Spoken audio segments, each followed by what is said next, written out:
spending a day sailing on your own boat in the middle of Turkey, polishing some stainless steel is still a pretty amazing way to spend the day. In this episode, we sail from Gocek to Fethiye. We discover ancient cave temples, explore the biggest market we've seen so far in Turkey, and fight off the local pirates.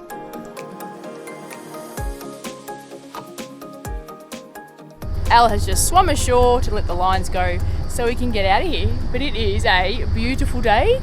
There's a nice breeze, so hopefully we can get some sailing in. Leaving our little spot this morning, we did not think there would be enough wind. It certainly wasn't forecast. But when we got out there, there is a beautiful 12 to 14 knots. I think right now it's about 10 knots and we're making about 6 knot boat speed, so it is beautiful. We have got into the habit of just enjoying the sailing when we go sailing and just hanging out and watching the world go by and watching our sails. But today we're going to be a little bit more productive and try and polish some of the stainless while we're underway.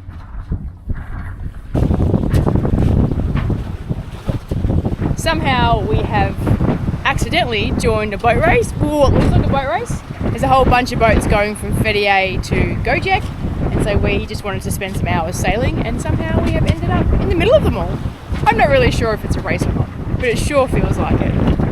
And we are the one catamaran, a bunch, a whole load of motorhulls.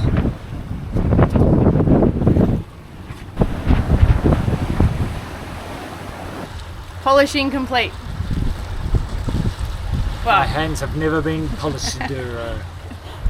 All of the stainless steel around the top deck has been polished. We haven't done the guardrails, but everything else, it's just probably a continual battle, but it does look so much better. It's a real contrast here. On one side, you've got beach clubs with pumping music and fancy cabanas, fancy hotels with like water slides, paddle boats, all that sort of thing. And on the other side, you have what looks like quite established and older houses, which look absolutely beautiful. What do you think?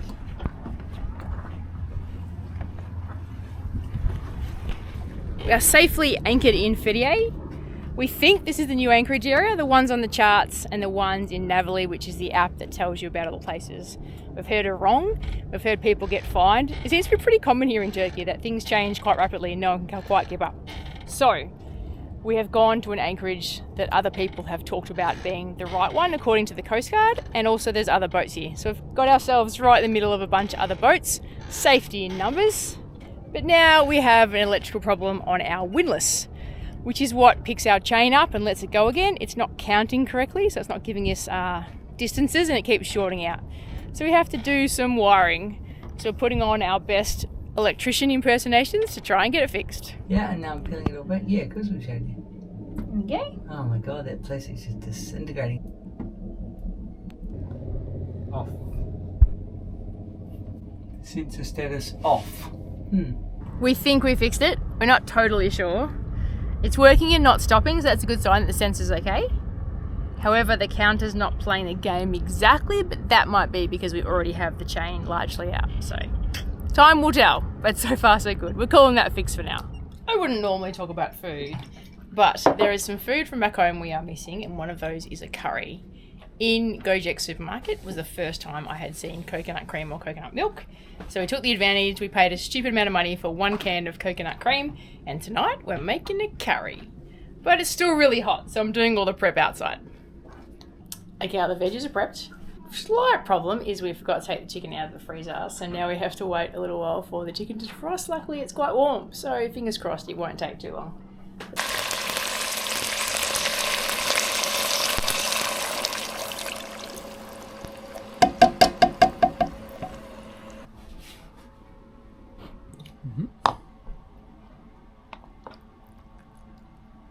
That was delicious. Very hot though, but the investment in some coconut milk, which is not easy to come by, well worth it.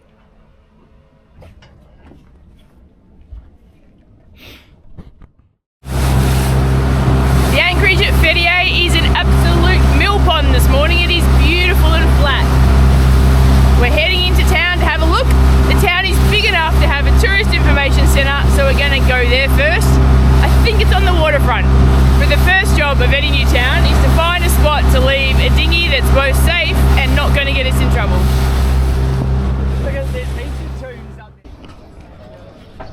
That's our parking spot for the day. Let's hope it's alright. Really looking forward to exploring Fethiye. It looks like it's going to be a lot of fun. We are in the touristy area at the moment, waterfront, but it's just got a good vibe.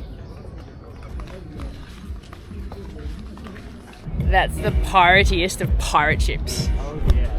I think this one's even piratier.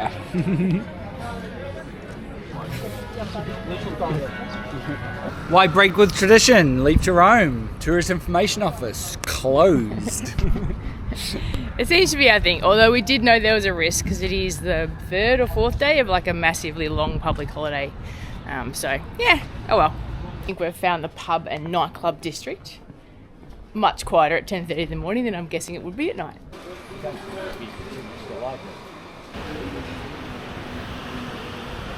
By any other name, I would call this place the Bazaar. And it's under shade, so we can wander around here for a while. The next up is the fish market, which has a whole bunch of restaurants around it, which is really cool.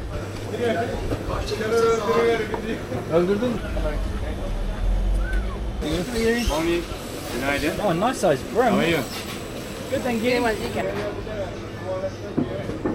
There's a bit of variety here. Little kingfish, lots of brim, mullet, prawns. This is a Lycian sarcophagus that dates from 400 BC.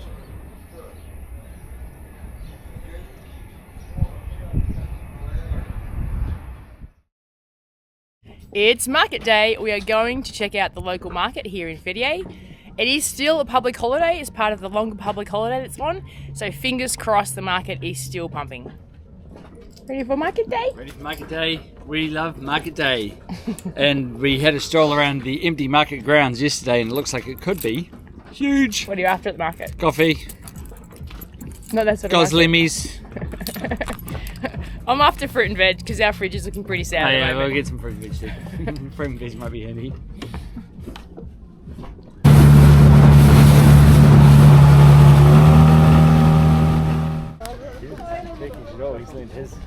The boats are all slowly loading up for their big island tours where they go and stop at, well, we've seen signs anywhere from 3 stops to 12 stops. Excuse me, the first thing on your boat trip is an intimate viewing of sailing vessel Dakini.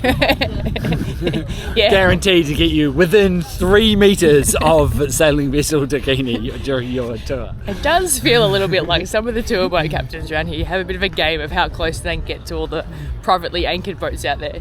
But we are anchored exactly where the harbour master tells us to go, so all good.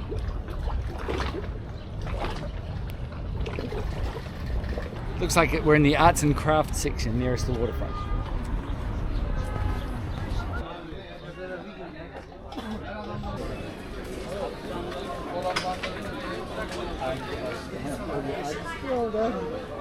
I got a simmet from the local simmet corner. It's quite rustico. Oh. How's it taste?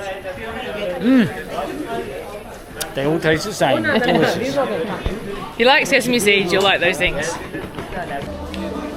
Good corn. Wow, $3 a kilo cherries are coming amazing.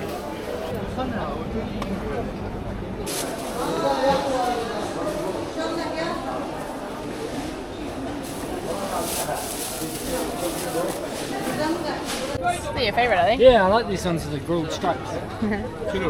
That market was a lot bigger than I expected, mainly in clothes. Every fake t-shirt, sneaker, pair of shorts you could ever imagine was there. Lots of British people buying, and most of the prices were in pounds, which always makes me laugh. They also had an awesome fruit and veg section, and we are stocked up with just about everything, I'd say. We've done very well on the fruit and veg and a few other little bits and pieces, but it's time to head back to the boat.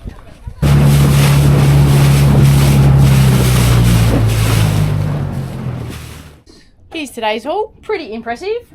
We got beans, cherries, tomatoes, capsicums, watermelon, onions, apricots, cucumbers, oranges, eggplants, and of course olives. Did I say olives? Yeah. The hills behind Fethiye are enticing. It is really hot though and quite steep, But I did read that you can just pretty much, as long as you're going uphill, you're heading in the right direction. So I'm walking to find the entrances to the tombs, which you might be able to do tomorrow. I might just pop in if they're cheap and just tick them off. Kel's exploring another part of town. As I'd read, it is forbidden to enter the archaeological site. However, never pass up an opportunity to check on Dakini. Now, I think I'm going to get a pretty amazing view from up here. You get a real sense of the size of Fethiye from up here. I've just climbed up to the same level as the archaeological ruins behind Dakini, behind the older part of town. Look down, there's the mosque. Our dinghy's parked just there. You can see Dakini in the background, and then Fethiye is quite huge. Just walking down the back roads behind the ancient fort towards the tombs. Not sure where the gate is, but there's still little tombs you can see dotted around. Kind of feels like I'm in people's back gardens, but the Google Map says this is a road.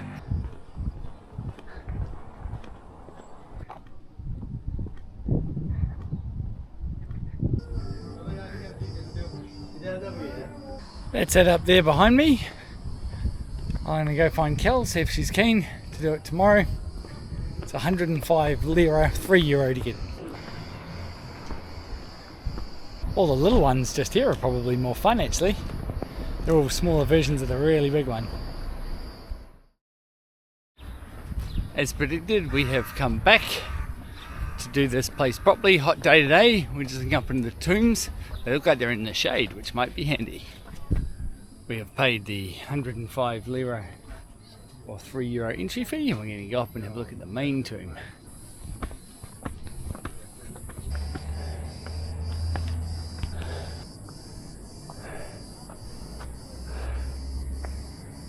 Well, that's a little unexpected. Despite its huge, impressive facade, the inside is not much bigger than the ones at Tomb Bay. No, it's almost smaller. Good view though. Yes, we can see home from up here.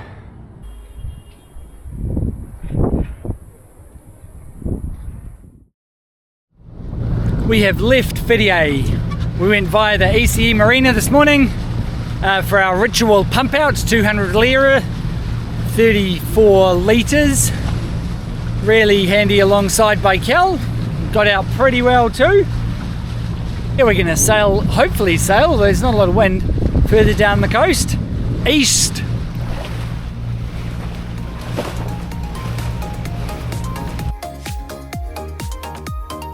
Everything is going to be measured against Marmaris, and so far better than Marmaris.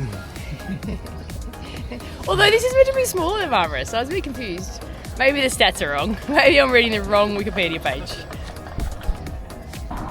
Now the question is, do you move this ancient sarcophagus here because you need a roundabout, or do you build the road around it because it's an ancient sarcophagus?